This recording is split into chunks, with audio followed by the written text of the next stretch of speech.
আল্লাহ, এত quantity dengue আমার চুইসা। এই দেখেন ক্যালামারি, স্কুইড।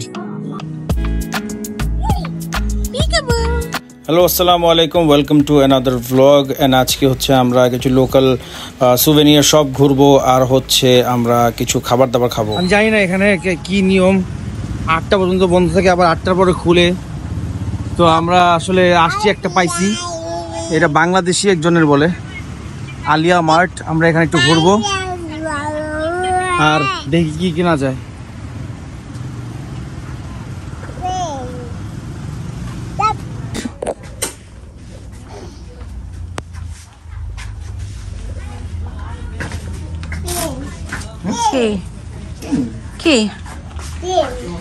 সরু নাই, সরু থাকে কত বড় দেখছো ডিম। তো আমরা যে শপে আসছি সেই শপে হচ্ছে মোটামুটি সব কিছুই আছে, ব্যাগ, গেঞ্জি, কাপড়, প্যান্ট, সুভেনিয়ার্স, এছাড়া অনেক খেলাধুলা আছে। তো আমরা পুরো শপটাই একটু ঘুরে দেখার চেষ্টা করলাম। তবে এখানে প্রত্যেকটা জিনিসই অনেক এক্সপেন্সিভ, আর আমার বেবি তো এখানে খেলাধুলা নিয়ে একদম অস্থির হয়ে গেছে। সে চাচ্ছিল এগুলো কিনতে, কিন্তু এগুলো তো কেনা সম্ভব না এখন। তো আমরা হচ্ছে একটু ঘুরতে ঘুরতে আরও কয়েকটা দোকান ঘুরলাম। ঘুরতে ঘুরতে আমাদের অনেক খিদা লেগে গিয়েছে, তো আমরা এখন খেতে চলে যাব। সো আমরা এখন রাতে ডিনার করতে পারছি, বাট আমরা ভাবছিলাম যে আপনাদের সবাইকে আসলে মোটামুটি অ্যাফোর্ডেবল একটা কিছু খাবার দোকান বা এগুলো দেখাবো, কিন্তু বেসিক্যালি সমস্যা হয়ে গেছে যে আমার এখন মানে আমি আসার পথে, এই যে তখন যে সিটি রোডে বেরিয়েছিলাম, আমি আসার পথে আমি দেখছি, ম্যানহাটন ফিশ মার্কেট দেখছি, আমার মাথা নষ্ট হয়ে গেছে। এখন বাংলাদেশে তো ম্যানহাটন ফিশ মার্কেটে খাইছি, কিন্তু মালদ্বীপসে খাই নাই। And I am pretty sure যে এটা এক্সপেন্সিভ হবে। তো এখন কত এক্সপেন্সিভ জানি না, যে দেখাই যদি ওখানে না খাইতে পারি তাহলে আমরা বাংলা হোটেলেই চলে আসবো, ও কাজ যেটা সেটাতেই চলে আসবো। ঠিক আছে, আমরা হচ্ছে এখন যাচ্ছি ম্যানহাটন ফিশ মার্কেট। এদিক দিয়ে পারো। আর আমি এটা আগে অনেকবার বলছি ভিডিওতে, বাট মালদ্বীপে একটা মনে হয় কি, রাস্তা পার হওয়ার জন্য এ ভাই থামেন থামেন এসব কিচ্ছু করা লাগে না। আপনি জাস্ট ওই যে জেব্রা ক্রসিং দিয়ে হাঁটবেন, গাড়ি অটো আপনার জন্য থামবে, ও যত তারাই হোক ও আপনার জন্য থামবেই। এত সভ্য একটা জাতি, মানে এটা আসলে কল্পনার বাইরে। আর মজার জিনিস কি, এই সভ্য জাতির মানুষদের 3 ভাগের 1 ভাগই বাংলাদেশি। মানে দিস ইজ সারপ্রাইজিং। এই বাংলাদেশিদেরকে বাংলাদেশে নিয়ে আসেন ভাই, অনেক হেল্প হবে। এই যে থেমে গেছে দেখেন, এই যে আমরা যাচ্ছি দেখেন থেমে যাবে অটোমেটিক, দেখছেন অটোমেটিক থেমে যাবে। আমি পৃথিবীর অনেক দেশে গেছি, আমি এরকম কখনো দেখি নাই। এটা খুব প্রথমে খুব উইয়ার্ড লাগছে, আল্লাহ থামলো কেন, আমি কি গাড়ির সামনে এসে বললাম ভুল করলাম, বললাম না এটা এরকমই। যাই হোক, আপনাদেরকে একটু শর্টটা দেখাই, আপনারা দেখেন। আজকে হুলুমাতে লাস্ট নাইট, আমরা কালকে চলে যাব, কালকে যাব শ্রীলঙ্কা, ওখানে 5 দিন থাকবো আমরা। ইনশাল্লাহ আপনাকে অনেক কিছু দেখাতে পারবো, বা এমন হতে পারে যে ভালো লাগলে আরো বেশি দিন থেকে যেতে পারি, বলা যায় না। এই যে আবার এক্সাম্পল দেখাই আপনাদেরকে, দেখেন রাস্তা পার হয়ে গেলাম আমরা, এখনই রাস্তা পার হয়ে গেলাম না, এই দেখেন গাড়ি থেমে যাবে। ও না, গাড়ি তো আসেই নেই, এই যে এখন দেখেন, যাও যাও যাও, যাচ্ছি যে গাড়ি থেমে গেছে। So this is the best part. Allah কি একটা অবস্থা। স্টেক শ্যাক এখানেও আছে, এখানেও খাইতে পারি। তো আমরা এখন ম্যানহাটন ফিশ মার্কেট যাচ্ছি। যদি আমাদের বাজেট একটু টাইট, বাট চেষ্টা করবো যেন ঝামেলায় না পড়ি, চেষ্টা করবো যেন আরামসে খাইতে পারি। তো আমরা চলে আসছি এখন Manhattan fish market Maldives, and আমরা ঢুকে দেখলাম যে ইন্টেরিয়রটা খুবই সুন্দর, অ্যান্ড দেখে বোঝা যাচ্ছে যে এখানের খাবার অ্যাকচুয়ালি অনেক এক্সপেন্সিভ হবে, বাট সমস্যা নাই, আমরা আজকে এখানেই খেতে আসছি। সো দেখি কি কি খাওয়া যায়। গাইজ আমরা এখন হচ্ছে ম্যানহাটন ফিশ মার্কেটে, এন্ড আমরা হচ্ছে আজকে লাস্ট ডে, তো আমরা ভাবছি একটু ভালো কিছু খাই। এখানে অনেক কিছুই আছে। আমরা যেটা অর্ডার করছি সেটা হচ্ছে ফ্রাইড ক্যালামারি অর্ডার করছি আমরা, which is 65 রুপিয়া। তারপর অর্ডার করছি soup of the day which is 65 রুপিয়া অলসো রুফিয়া। তো আমার আবার ম্যাশ পটেটো ভালো লাগে, তাই আমি ম্যাশ পটেটো অর্ডার করছি এক্সট্রা। আর হচ্ছে যেহেতু আমরা শেয়ার করে খাবো, তো আমরা আরেকটা এখানে স্ক্যালপ ফিশ চিকেন একটা অর্ডার করছি which is pretty big। তো এটার মধ্যে থাকবে হচ্ছে ফ্রাইড স্ক্যালপ, তারপর হচ্ছে hand batter fish fingers, grill chicken, garlic herb rice, hot veggies, hand cut chips. তো মোটামুটি এটা একটা বিশাল বড় একটা ডিশ। আর আমরা যে এটাও খেতে চাইছিলাম বাট খাবো না এখন। Oh what is this? Mash potato. Looks good. তো বলতে খাবার চলে আসছে, আসলে না আমরা অর্ডার দিচ্ছি বেশ কিছুক্ষণ আগেই। ওদের এই জিনিসটা খুব ভালো লাগে যে হচ্ছে বেশি টাইম লাগে না। হ্যাঁ, অর্ডার করার পরে অর্ডার আসতে বেশি টাইম লাগে না খাবার আসতে। ভাই যে গন্ধটা বাইরে হইছে মানে বইলা বুঝতে পারবো না ভাই।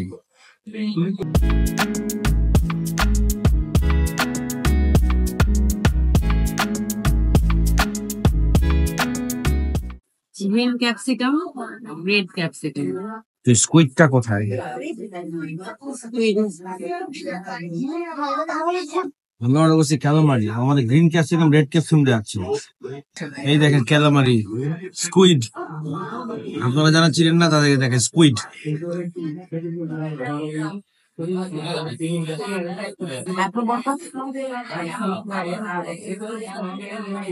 কত স্কুইড বাইরে গেছে মুখ দিয়া। এত খিদা নিয়ে আসলাম, অল্প ম্যাশ পটেটো, ক্যালামারি আর ক্রিম অফ মাশরুম খেয়ে পেট ভরে গেছে ভাই। কোয়ান্টিটি এত দেয়, এত কোয়ান্টিটি দেয়, আমার ইয়া হয়ে গেছে।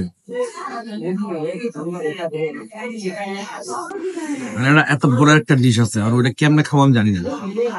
যাই হোক, না খাইতে পারে নিয়ে যাবো পার্সেল আর কি। আপনারা যারা দেখছেন এই ভিডিও গুলো, আপনাদেরকে একটা কথা বলি, সেটা হচ্ছে যে আমার উচিত ছিল যে নর্মাল রেস্টুরেন্ট গুলা যে খাওয়া দাওয়া, কিন্তু আমি একটা ধারণা দিয়ে দিতে পারবো আপনাদেরকে যে আপনাদের এখানে যেমন একটা আইটেমই আপনার 200-250 রুপিয়ার মতন খরচ হচ্ছে। নর্মাল যে রেস্টুরেন্ট গুলো আপনি পাবেন আপনাদের হোটেল বা ইয়ার পাশে ওগুলাতে আপনার পেট ভরে আপনি 150 থেকে 200 রুপিয়ার মধ্যে আরামসে খেয়ে ফেলতে পারবেন, এতটুকু আমি গ্যারান্টি দিতে পারছি।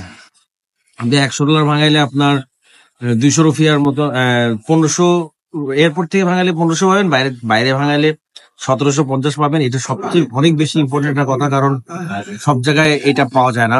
এবং 250 রুপিয়া বেশি পাচ্ছেন মানে আপনার এক বেলা খাবার আপনি বেশি খাইতে পারতেন।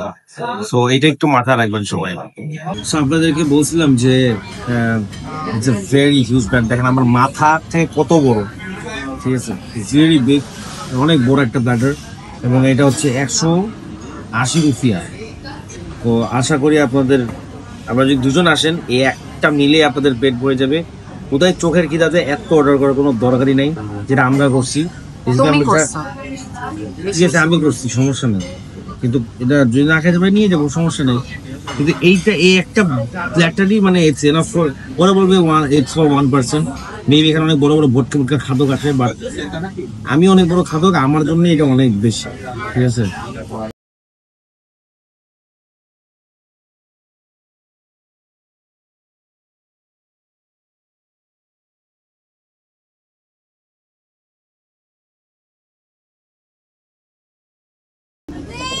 আমাদের ভিডিও আজকে এখানে শেষ। ভালো লাগলে অবশ্যই লাইক, শেয়ার, কমেন্ট, এন্ড যদি ইউটিউবে দেখতেন তো একটা সাবস্ক্রাইব করে দিবেন। ভালো থাকবেন, দেখা হচ্ছে কালকে, ওকে।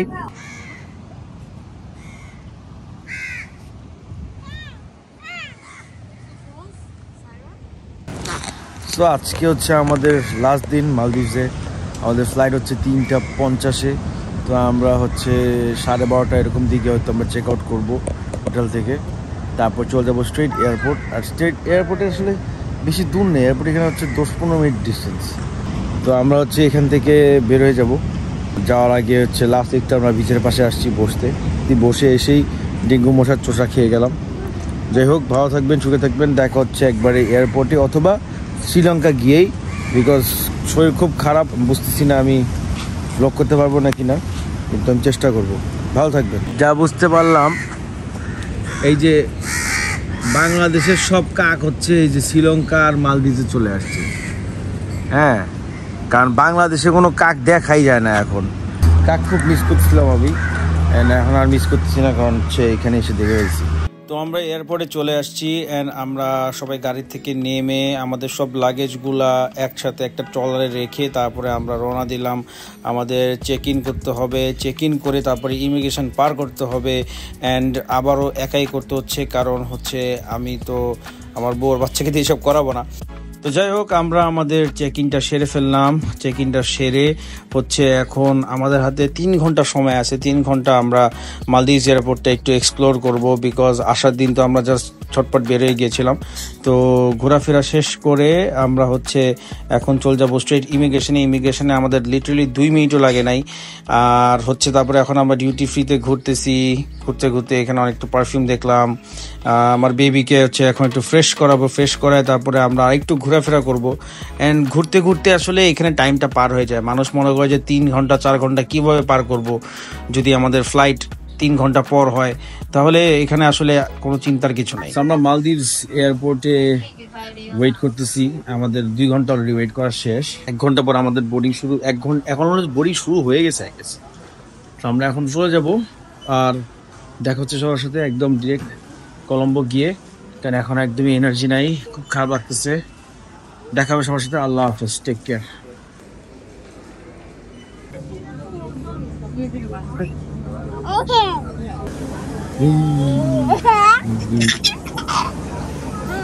দেখতে দেখতে আসলে আমাদের 4 ঘন্টা শেষ অ্যান্ড আমাদের বোর্ডিং শুরু হয়ে গিয়েছে।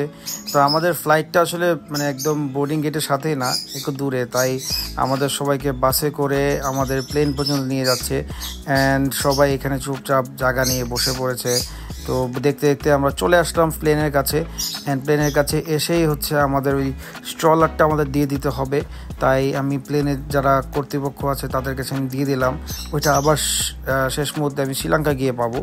তো ভিড় প্রচুর, প্রচুর বড় প্লেন, প্রচুর মানুষ, তাই আমরা আস্তে আস্তে উঠে যাচ্ছি অ্যান্ড আমরা আমাদের প্লেনে ঢুকে আমাদের সিট নিয়ে নিলাম। দেখা হবে ইনশাল্লাহ। সো আমরা অনেক পিছিয়ে পড়ে গেছি 50 ডিগ্রি। সো সবার সাথে দেখা হবে একদম সিটি গিয়ে। এখন হাঁটতেছি, লাগেজটা রাখতে হবে। তো এখন আর কথা না বলি, ভালো থাকবেন। হ্যালো, আসসালামু আলাইকুম। আপনারাও যদি আমাদের মতন ভেজালবিহীন ভ্রমণ করতে চান, তাহলে অবশ্যই কোনো চিন্তা না করে এখনই এমআর ট্যুর অ্যান্ড ট্রাভেলসের সাথে আপনার পছন্দ মতো দেশের ট্যুর প্যাকেজ সাজিয়ে এক্ষুনি ঘুরে আসুন। For more details visit their Facebook page or call করে ফেলুন ওদের নাম্বারগুলোতে। Thank you.